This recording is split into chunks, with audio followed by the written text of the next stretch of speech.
नमस्कार दोस्तों।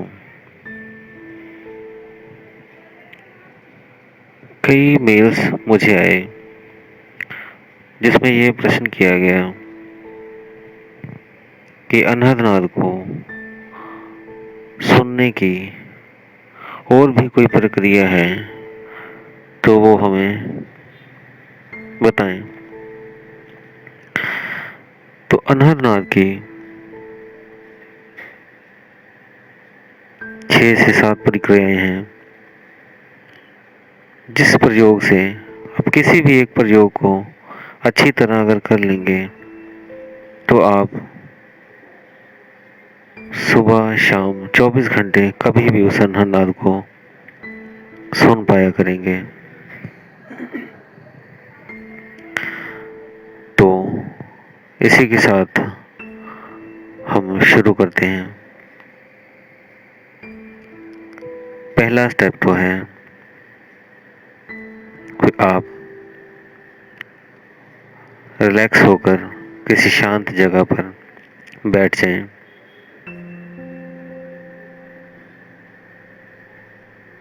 रीढ़ की हड्डी सीधी करके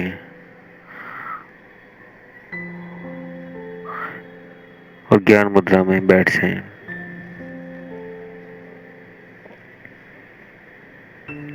फिर आप अपने शरीर को शांत करने के बाद अपने हाथों की पहली उंगली को अपने कानों में, दोनों कानों में डाल लें, या आप जो कानों के साथ छोटा सा एक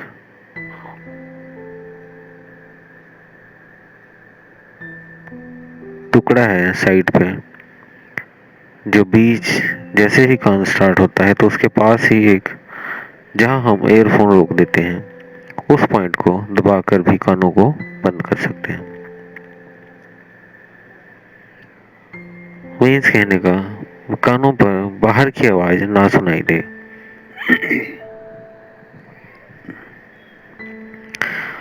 और ऐसा करने के बाद आपको कई तरह की आवाजें सुनाई देंगी। कुछ बाहर की भी हल्की हल्की सुनाई देंगी आवाजें, किसी का बोलना, पंखे की चलने की, हवा का, या कुछ बाहर के कुछ नॉइजेस होंगी वो आपको सुनाई देंगी। लेकिन उसमें से आपने एक आवाज पर कंसंट्रेट करना है, और वो है सन्नाटे की आवाज, झिंगुर की आवाज, जैसे मैंने कुछ अपनी वीडियोस में बताया है। तो आप सिर्फ उनमें से जो सन्नाटे की आवाज है, सुनने की आवाज है, उस पे आप ध्यान केंद्रित करें और धीरे धीरे उस ध्यान में विलोम हो जाएं। मीन्स उसका पीछा करते रहें, उसके साथ जुड़े रहें और अपने आप को भूल जाएं। तब आप उस साइलेंस में एक हो जाएंगे।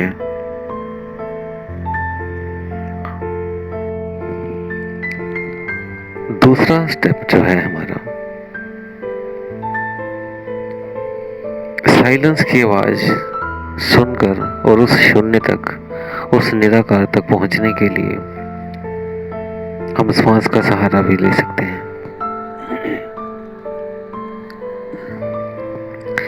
जैसे आपने सुना होगा, शून्य से श्वासा चलत है, नाभि तल में आए। मीन्स जब भी आप श्वास लेते हो तो वो उस शून्य परम तत्व से आती है, निराकार से आती है और नाभि में तक चली जाती है। तो हमें उस शून्य में जाकर शून्य में विराम करो। तो उसके लिए श्वास अलग अलग तरह से चलती है। जैसे अगर आप कहीं पैदल चल रहे हैं तो श्वास और तरह चलेगी। अगर आप भाग रहे हो तो श्वास और तरह से चलेगी। और अगर प्रेम से आप बैठे हो तो श्वास और तरह से चलेगी। तो कई तरह से श्वास चलती है। अब उस अनहद को सुनने के लिए आपको एक श्वास छोड़ते रहना है। एक बार सांस ले ली है तो अपने पेट से बाहर सांस फेंकनी है बार बार, कम से कम 2-3 मिनट तक, जब तक आप पेट खाली ना हो जाए। उसे हम कहते हैं कपालभाति।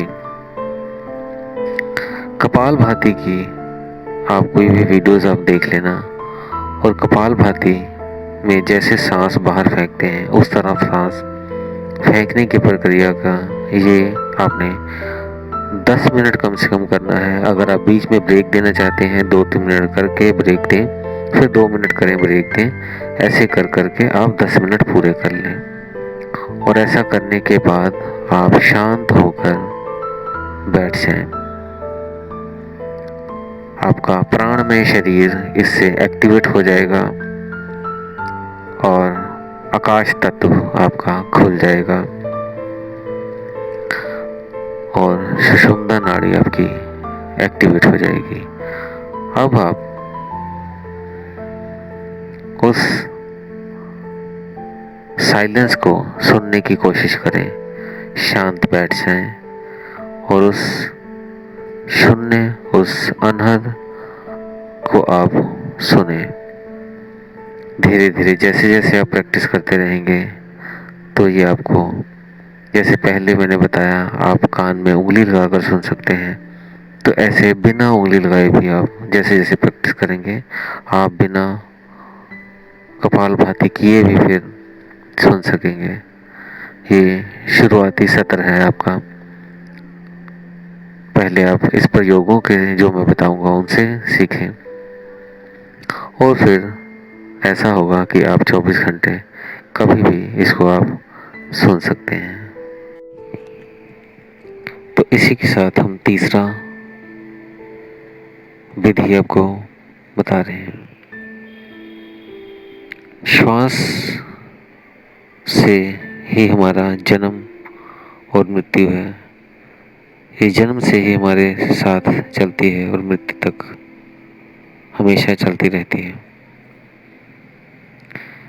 इसे तेज या मध्यम किया जा सकता है और बिल्कुल कम शून्य भी किया जा सकता है। श्वास ही एक ऐसा मार्ग है जो हमें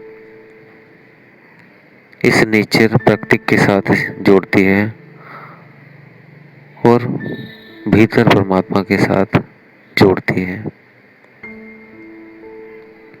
अगर हम छोटी सांस लेते हैं या बड़ी सांस लेते हैं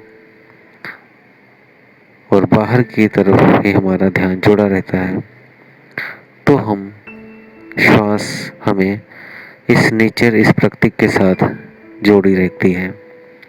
और जैसे ही हम इसे कंसंट्रेट होकर इस श्वास को देखते हैं तो यही भीतर जाने का भी मार्ग है और हमें उस परम तत्व से, उस शून्य से जोड़ देती है। तो जैसे आपने देखा होगा, बच्चा हो जब होता है छोटा, तो जब वो सांस लेता है तो वो सांस लेता है तो नाभि तक उसका श्वास आता है। लेकिन जैसे जैसे वो इस नेचर के साथ जुड़ता है उसकी सांस छोटी हो जाती है और वो एक जगह स्थिर नहीं रहता, किसी भी एक काम को एक बार में नहीं करता। जैसे आपने खाना खाना हो तो कई बार टीवी साथ में लगाते हैं, ऐसे एक बार में दो दो काम करते हैं, जिस वजह से फुल कंसंट्रेशन नहीं होता और वो सांस भी छोटी लेता रहता है। इस वजह से वो इस बाहरी जगत से, इस नेचर से, इस प्रकृति से ही जुड़ा रह जाता है और वहीं ख़त्म हो जाता है। लेकिन अगर आप इस अनहद को सुनना चाहते हैं तो तीसरे स्टेप में जो मैं बताने जा रहा हूँ, आप लंबी लंबी सांसें लें और फिर उसे छोड़ें। लंबी सांस लें यानी नाभि तक आपकी सांस जाए। जब सांस लें तो पेट फूल जाए, लंबी सांस लें, और जब सांस छोड़ें तो पेट अंदर हो जाए। मीन्स आपकी सांस नाभि तल तक जाए और बाहर निकले। तो इसी में जब आप ये 5-5 मिनट करके बीच बीच में रुक दें, टोटल इसको 10 मिनट तक करें। और जब ये लंबी लंबी सांस लें और छोड़ें, ऐसा आप जो कर लेंगे तो आप शांत होकर बैठ जाएं और आप इसी को सांस में ही आप धीरे धीरे उस प्राण ऊर्जा के साथ शून्य हो जाएंगे और श्वास आपकी शून्य हो जाएगी। तभी कहा गया है, ग्रह हमारा शून्य में, अनहद में स्थान। तो ये तीसरा स्टेप आपका, तीसरी विधि आपकी पूर्ण हो गई। अब चलते हैं हम नेक्स्ट चौथे स्टेप पर। चौथा विधि है, हमें बंध लगाकर हम उस अनहद नाद को सुन लेते हैं। जैसे गुरु नानक देव जी ने कहा है, तीनों बांध लगाई के सुनो अनहद टकोर, तीनों बांध लगाई के सुनो अनहद टकोर, नानक शून्य समाधि में नहीं सांझ नहीं भोर। तो इस तीनों बांध को लगाई के जो कहा गया है, उसमें 3 बंध जो होते हैं, मूल बंध, उद्यान बंध, जालंधर बंध, ये तीनों बंध को उन्होंने इस साखी में कहा है। जब ये तीनों बंध लगा लेते हैं तब भी हम उस अनहद नाद को सुन लेते हैं। तो मूल बंध, उद्यान बंध और जालंधर बंध, जैसे ऊर्जा को रोका जा सकता है, जैसे हम पानी को रोकने के लिए बांध लगा देते हैं, ऐसे ही ऊर्जा को भी इन तीनों बंदों से हम रोक लेते हैं। अगर इस मूल बंद, उद्यान बंद और जालंधर बंद के बारे में आपको नहीं पता तो मैं नेक्स्ट वीडियो, अगर आपका कुछ प्रश्न होगा तो मैं बना दूंगा इस पे भी। तो ऊर्जा के 2 प्रभाव होते हैं। ऊर्जा नीचे बहती है तो हम इस प्रकृति से, इस नेचर से जुड़ जाते हैं, और अगर ऊपर चलती है तो हम उस परमात्मा से मिल जाते हैं। और इसके साथ हम अगला स्टार्ट करते हैं, अगली विधि। 5वां जो है विज्ञान भैरव तंत्र। इसमें वो बताने से पहले मैं आपको आकाश तत्व का थोड़ा बता देता हूँ ताकि आपको ये समझ आ सके। हमारे 5 तत्व हैं, जिसे आप जल, पृथ्वी, अग्नि और वायु, ये चारों तत्व तो आप देख लेते हैं, लेकिन 5वां तत्व जो आकाश बताते हैं उसे आप समझ नहीं पाते। तो आकाश तत्व ध्वनि है, आवाज है, उसे हम आकाश तत्व कहते हैं। जब भी आप कुछ सुनते हो, संगीत सुनना, कोई भी ध्वनि सुनना, तो आप आकाश तत्व का प्रयोग करते हो। कानों से कुछ भी सुनो तो वो आपके ब्रेन में जो भी ट्रांसलेट होकर आपको समझ आता है, आप उससे जो भी फीलिंग करते हो, जो भी महसूस करते हो, वो आकाश तत्व से ही आप महसूस कर लेते हो। कोई भी आवाज़, कोई भी ध्वनि, चाहे वो अनहरनाद, चाहे आप कोई भी इंस्ट्रूमेंट यूज़ करो या कोई भी बातचीत करो, कुछ भी तरह की आवाज़, वो सारी, उसे हम आकाश तत्व कहते हैं। तो अब जो विज्ञान भैरव तंत्र पांचवा है, उसे आपने अनहरनाद सुनने के लिए आप किसी भी शब्द का जो मैं बताने जा रहा हूँ उनमें से, या जो भी आपके गुरु ने दिया हो, आप उसे प्रयोग कर सकते हैं। लेकिन इसको बोलने से पहले आपने अपना मुंह बंद करके उसको मुंह में बोलना है, जिसकी वाइब्रेशन फील होगी और थोड़ा थोड़ा समझ भी लगेगा। अब जैसे ओम है तो उसको आपने मुंह बंद करके बोलना है।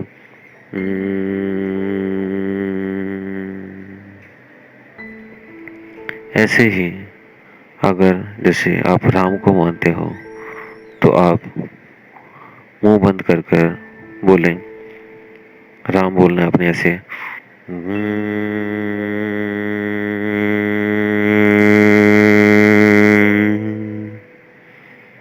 अगर सतनाम वाहिगुरु बोलना है तो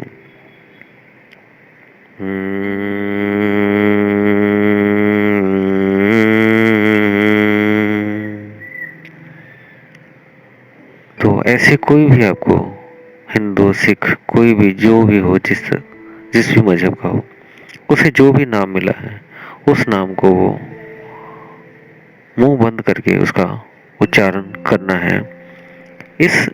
इसे करने पर उसका आकाश तत्व एक्टिव हो जाएगा, मीन्स शून्य एक्टिव हो जाएगा, और आप फिर शांत होकर उसके बाद बैठ जाएं। ऐसा आपने 10 मिनट तक ऐसे ही करना है। और जब आप 10 मिनट तक ऐसे ही मुंह बंद करके जिस भी आप मंत्र का उच्चारण करना चाहते हैं या शब्द का उच्चारण करना चाहते हैं वो कर लें। करने के बाद आप 10 मिनट बाद शांत होकर बैठ जाएं। तो आप उस अनहद को सुनने की कोशिश करें तो आप उसे धीरे धीरे सुन सकते हैं। तो ये पांचवा आपका जो पॉइंट था, विधि थी, मैंने वो क्लियर कर दी है। तो अब एक लास्ट विधि जो रह गई है वो मैं बताने जा रहा हूँ। उसको हम Tibetan bowl, Tibetan singing bowl, जो एक घंटे की तरह बजाते हैं, या मंदिर का घंटा आप कह सकते हो। तिब्बतियन सिंगिंग बाउल और मंदिर का घंटा, जो हमारा आकाश तत्व है उसे एक्टिव करने के लिए हम आकाश तत्व का ही सहारा लेते हैं। जैसे आपने सुना होगा कि पानी में अगर थोड़ा सा पत्थर फेंको तो एक वेव सी बन जाती है चारों तरफ। उसी तरह हमारी बॉडी में भी 70% पानी है। तो इसे पहले वाइब्रेट करके हमें उस इंटरनल एनर्जी को एक्टिवेट करना होता है, ताकि हम उस ऊर्जा को सुन सकें। तो उसके लिए तिब्बतियन बाउल को बजाते हैं,